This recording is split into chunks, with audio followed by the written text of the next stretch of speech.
আপনার বিজনেসের ক্ষেত্রে কোনটা আগে আগে প্রোডাক্ট নাকি আপনার ব্র্যান্ডিং?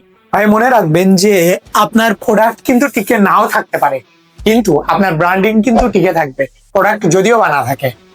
আপনার প্রোডাক্ট আপনার কম্পিটিটর কিন্তু খুব ইজিলি কপি করতে পারে, কিন্তু ব্র্যান্ডিং এটা কপি করা একেবারেই সম্ভব না। ব্র্যান্ডিং মূলত তিনটা জিনিসের সংমিশ্রণ। এক, কাস্টমারের দেয়া আপনাকে আপনার প্রতিশ্রুতি।